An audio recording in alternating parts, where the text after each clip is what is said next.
This is Speak Up. I am Sandra Schulte. Welcome back to our show.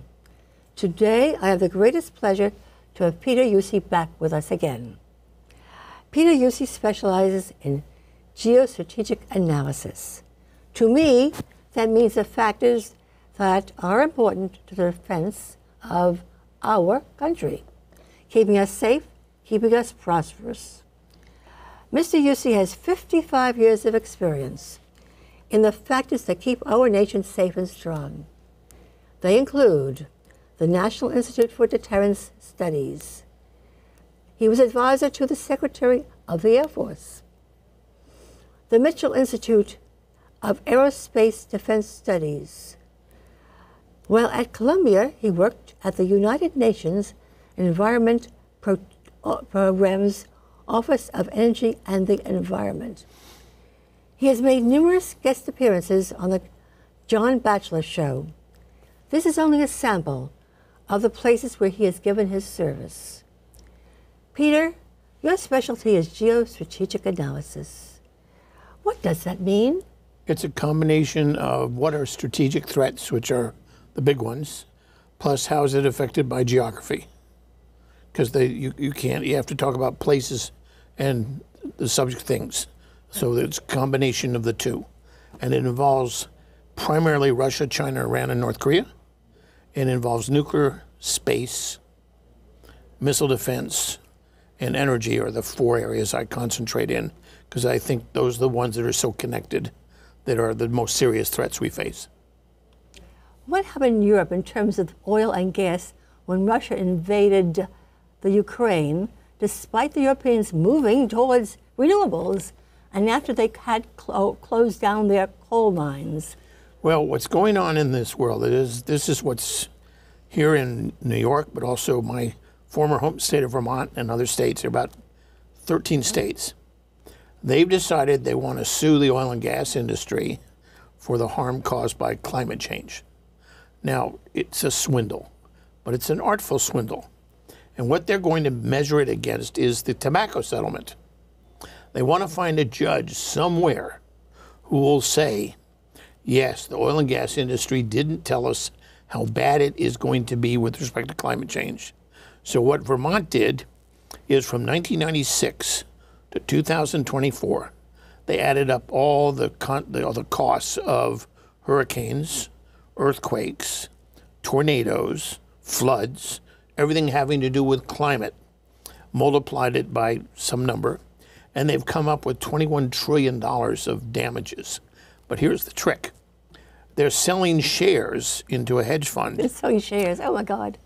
To people to sign up saying, if we can get a judge to do a settlement like tobacco, whatever you give proportionately, you'll get back part of the settlement. So the states will get some money, the governors will get some money to spend, the state legislatures, but we want to find just one judge, and the assumption is that the oil and gas industry will cave, like the tobacco industry. Don't want to, fight City Hall. What's fascinating is that global warming was basically talked about, as well as global cooling, in the 1970s. It was the limits to growth time. When I was at the UN Environment Fund here in Washington, here in New York, at the UN, we did a study on this. And we came up with both the US and the world needed to basically, at that time, the world was US was using what are called quadrillion BTUs of energy. We were using probably around 40. Mm-hmm. We're now at 100, which is exactly what we predicted. And the world at the time was at basically not at 40, but like 120. And we said, for the world to come up just to the South Korean standard, you probably need 400 quads of energy. And we're not there. We're around 250 or thereabouts. So the idea that you can get to energy security by dramatically reducing the amount of energy. And when you ask about Europe, what's fascinating is we knew if Russia invaded Ukraine, natural gas imports from Russia would stop because of sanctions. So during the previous administration, we built export terminals in Maryland, Louisiana, and other places, so we could export liquefied natural gas to Europe precisely because we had, due to fracking, we had an enormous surplus. Because we depend on our allies. And we could help our allies. Well, what has happened, despite the sanctions against Russia, the price of oil is not $40 a barrel, it's $80 a barrel. So the price doubled, and a very small decrease in production, because they're selling it to India and they're selling it to China at a discount, but that discount makes them more money than they previously made. So what was the point of the sanctions? All it did is increase production cost for us, for the consumer in America, and hurt our economy. And at the same time, this administration has shut down the Louisiana export terminal. They're not going to complete it. There's no uranium mining on public lands, on federal land. All oil and gas exploration on Alaska North Slope and on the offshore continental shelf and in public lands shut down. Keystone Pipeline stopped. Development in Anwar stopped. So we were at 13 million barrels of oil and gas produced in December 2019, just before COVID. That's where we are today. We're actually 13.2, something like that. But we have 15 million more people in this country, not including illegal immigration, and we have $5 trillion more GDP. So the question is, you got more economic growth, you got more people, and yet you got basically the same oil and gas production as you had, and therefore, why do you think the price has gone up from about $2.30 a gallon for regular gas to $3.70? And regular gas is one thing, but a lot of people don't use regular gas. Diesel, have you seen what the price of diesel is? And natural gas and so forth. So we're doing all the wrong things. We're shutting down energy production, and guess we're giving more power to the Middle East producers, meaning Iran and Iraq, and even though Saudi Arabia is a nominal ally, the problem is we no longer are the swing producer. We no longer can basically say, understand if things go wrong in the Middle East, we can overcome that because we have such big production. So we shouldn't be at 13 million barrels a day. We should be 16 million barrels. And you might refer back to what happened in the 1970s when Saudi Arabia and it was mainly Iran. Iran. The Shah of Iran was upset, and so he did the embargo. That's right. And what it cascaded into, oil went from a couple dollars a barrel, believe it or not, $2 a barrel, to like $6. Caused a huge shock and a recession. Same thing, 80, 81. Oil started getting up to $15, $16 a barrel. Recession. Because the Middle East did an embargo. Was another shock. And then in 91, during the invasion of liberation of Kuwait, we had a mild recession. And then same thing in 2000, and just before the turn of the century, of a millennium, we had another oil shock. Wasn't as bad, but then the mother of all oil shocks was 2008 and 9. Oil went to $154 a barrel. What caused these shocks? Well, it was supply interruptions. Putin, go to 2008 and 9. Mm-hmm. We kept seeing these Somalian, we called them pirates, grabbing oil tankers and then giving them back to the owners for ransom. Well, no one asked the question until years later. I think it was Senator John McCain. Mm-hmm. He asked the chairman of the Joint Chiefs of Staff. He said, well, how the hell do these Somalian, they're Bedou. They're not pirates. They don't even know how to swim. How are they finding these tankers? And the admiral said, well, there are only two countries that can give them GPS, Russia and the United States. And I tell you, Senator, it ain't us. And so the coin dropped in the slot, and it was Russia's helping the Somalian Bedou grab tankers. Why? And I wrote, one of my first op-eds for Human Events was, Russia went to the OPEC meeting and said, you're producing too much oil, cut back so the price goes up. And OPEC said, you're not a member of OPEC, who the hell are you? Get lost. And so Mr. Putin said, oh, you want to get tough, okay?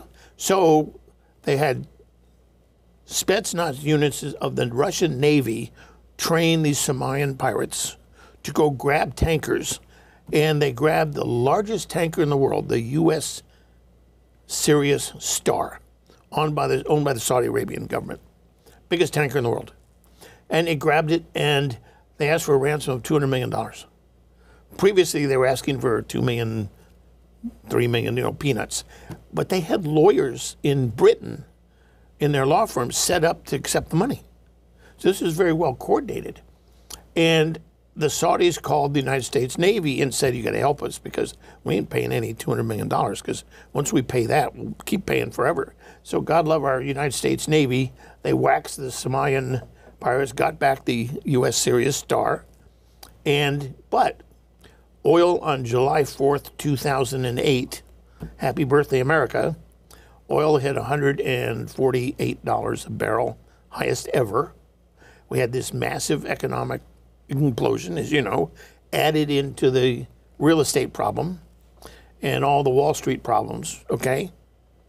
And had a massive recession and changed the nature of politics in America. And we got elected Barack Obama. So the world, oil has, if you look at since 1975, every single recession we have had has been caused by a spike in oil prices. Because oil has been shut down by major countries. By countries. Countries own most of the oil in the world. So we say the OPEC area nations. Mainly. Russia is, at that time in the 70s, was one of the biggest producers. Mm-hmm. But OPEC then is mainly the Middle East, plus Indonesia, plus Malaysia, plus Angola. It's basically worldwide. And fracking, when did fracking start? Fracking started in the early 1980s. Mm-hmm. And it really boomed after 2000. And George W. Bush, 43, decided not to have the federal government regulate it. It was mainland private land or state land, mm-hmm. and he made the smart decision, let it go. And 70% of our oil and gas now is produced by fracking. And wasn't that what made the difference when we had when the OPEC nations shut the oil pipelines down? What happened is that down? with fracking the way it was, when Richard Nixon was president, we peaked at about 10 million barrels a day. Mm-hmm. And by the time Mr. Obama left office, we were down to 5. When Trump left office, we were 13. And that was fracking. 70% of the oil and gas production in the country is due to this. And it's basically, instead of burning the rock, which we thought originally we were going to have to melt this stuff because the oil was embedded in the rock. Well, someone had the smart idea, why not just blast it with water? And you have to blast it in a very narrow area. You have to be very careful of the lining you do it. And that is what's produced an enormous boom. And that gave us the leverage. We basically control the price of oil worldwide. Now, one of the things that does is dramatically strengthen the U.S. currency. But what are we reading about in the news now? 48 countries led by China want to get away from the dollar as the universal currency and go to the Chinese funny money. Which, can you imagine having to buy a barrel of oil, you got to buy Chinese money first? It's going to be very, very expensive and give China an enormous amount of leverage. Oil production is geared to the value of the dollar. The value of the dollar is geared to the inflation, which is also geared to the price of gold, believe it or not. So being stupid when it comes to oil and gas production also means you're being stupid on monetary policy, and you're giving the bad guys enormous leverage over what you're having to do. Plus, all the things you're doing to shut down oil and gas production in America. And then when you're running low on gas and the price is going up, what do? You call on Venezuela to produce more oil and gas, which is very heavy oil and gas. It's very heavy, full of sulfur. And then you say, okay, well, Iran, you produce more. Wait a minute, aren't we embargoing Iran because of their support of the Houthis, which we'll get to later? So all the countries of the world that are the bad guys, we're urging them to produce more oil and gas because we don't want to here, because politically we don't want to be accused of producing quote unquote greenhouse gases, okay? Which gets us into the old issue of, okay, where are we on this? This is a pretty simple deal. The world produces 53 billion tons of greenhouse gases. The United States, somewhere around 5. Europe, somewhere around 5. Both Europe and the United States have cut 1 billion per year. So we've gone from 6 to 5 in both cases. So the question is, what about China? China's around 15 billion tons a year. Don't they open a lot of coal mines They every produce year? every 30 days, they build a no coal-fired plant. Mm-hmm. Which has got to put coal in to use, okay? That's right. India is somewhere around 4 billion tons. They use energy in a very limited way because they're very poor, even though they have more people now than China. But they're building almost a similar number of coal-fired plants every month as is China. So then you ask yourself, this whole global climate thing is, by the year 2100, it's 75 years, we're meant to go from worldwide 52, 53 billion tons to basically 30.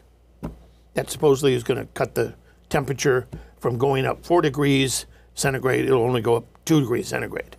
Okay, how do you get to 30 if China and India combined are going to hit 30 by themselves, according to their own plans? Because they're not going to go to energy poverty. And even if you look at Africa, half the country, half the continent of Africa has no access to electricity. 0. And that has an enormous impact on something very important: fresh water, potable water. And that is key to famine and child mortality. Because if the waterborne illnesses don't get curtailed, you have dehydration and you have famine. Children can't keep down the food. So we're basically telling Africa, you're going to not only be not prosperous and be energy poor and energy starvation, but a lot of your children are going to die, which is beyond stupid. But he even gets dumber. Denmark decided, because cows produce methane gas when they burp and when they fart, they're going to tax cow farts. So every time you have any guy in Denmark that has a cow, you're going to be taxed $245 a year per cow. Well, I just had some fun. We have 54 million cows in America for beef and milk, about 50-50. And if you then add $245 per cow per year, you're talking about $22 billion, which means a gallon of milk will go up 50 cents and a pound of meat will go up 50 cents for everybody.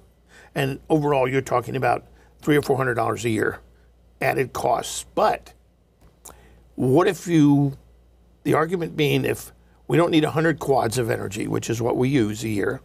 In 1975, when I did the study of the UN, we're using 40.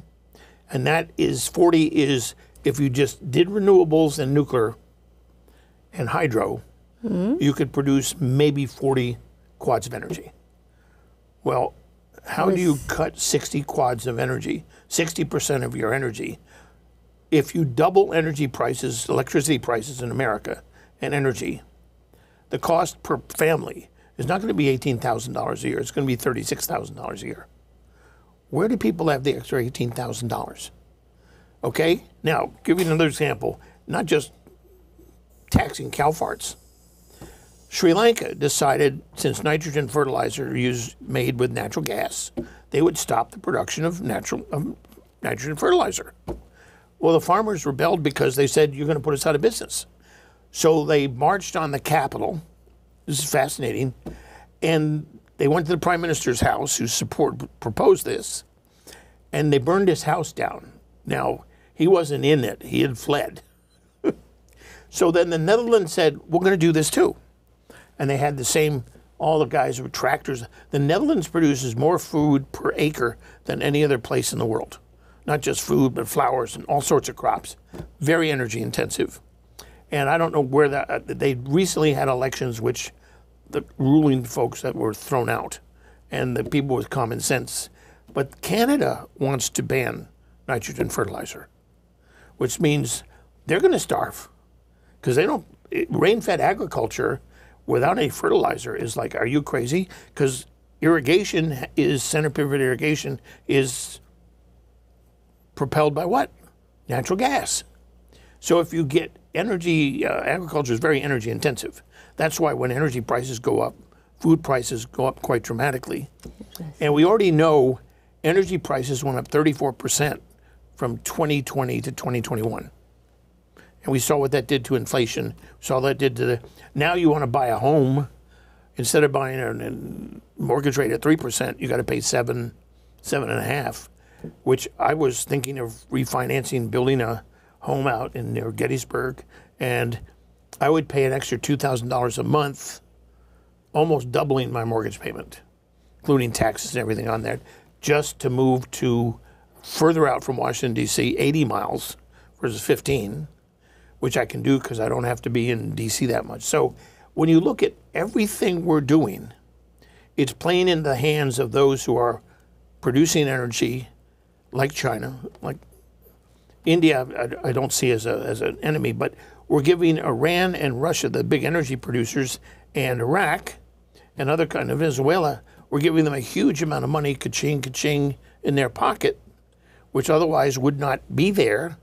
At the same time, we supposedly are meant to have sanctions, given the fact that Iran, North Korea, China, and Russia are all fighting the Ukraine war together, plus helping the Houthis, which are the terrorists in Yemen, grab not only tankers and stuff, but also shooting rockets at people. So they're saying that the Chinese have they're very clever. They're saying, yes, you can use the oceans for freighter and tankers, but you have to buy our rules, meaning you can only go to these ports.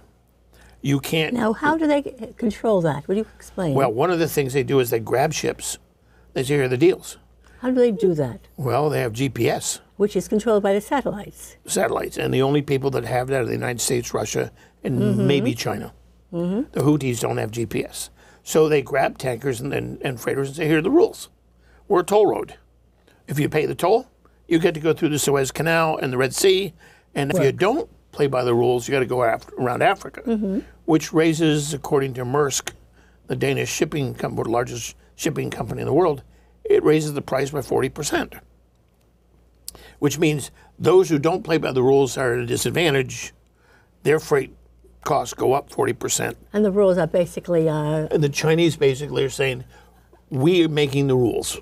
We're the big guys. We're extorting you. we're the toll road on the oceans. Now, 90% of all trade goes on the oceans. Airplanes get there quicker, but there's not anywhere near as capacity. Yes. You can fly all the planes you want, but if you're talking about international trade, you have to talk about ocean-going shipping. And this brings me to the next part, which is really quite interesting. It's often said, don't militarize space. You know, America, don't let peaceful uses of space. And it's often said, we have to have peaceful uses of the ocean. Let's do a little history. When John Kennedy became president in 1960, the total amount of tons of commercial shipping on the ocean, worldwide, everything, was 280 million tons. What is it today?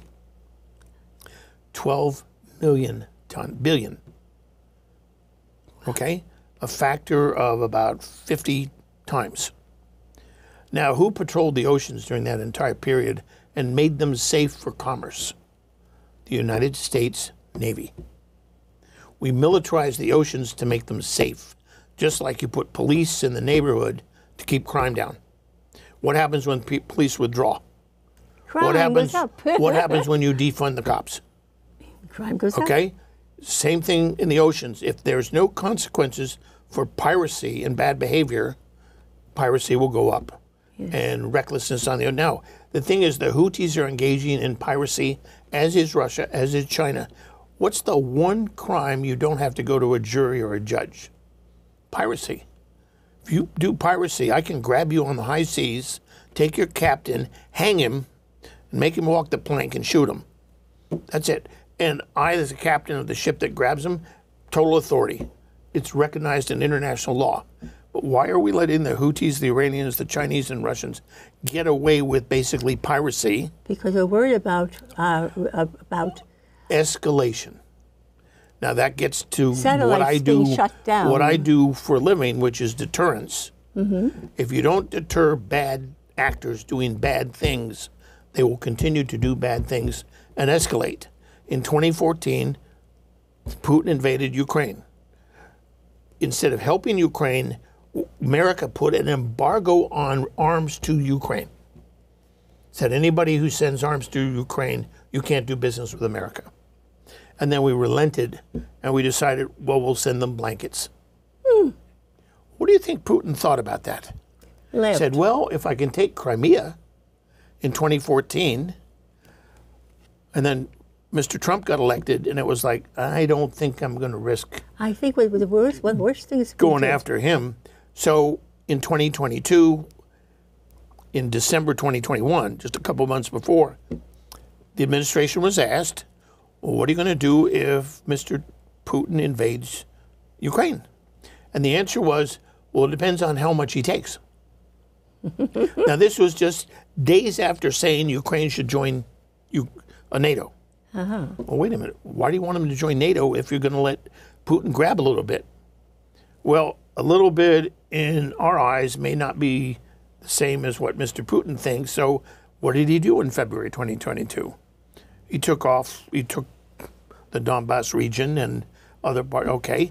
And he basically thought was, well, you kind of gave me a green light. And to me, that is the most dangerous thing, is if you lose deterrence, meaning consequences for bad things, as Victor Davis Hanson has written, it's very, very difficult to get back.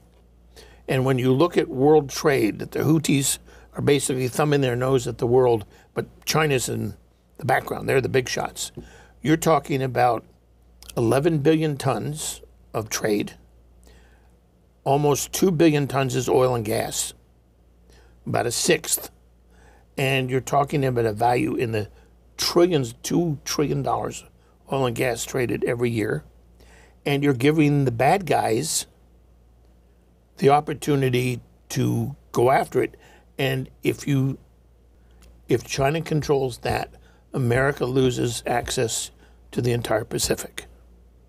Peter, I want to thank you so much. This has been very, very, very educational. Thank you. This is Speak Up. I am Sandra Schulte. Have a wonderful, wonderful rest of the day. Goodbye.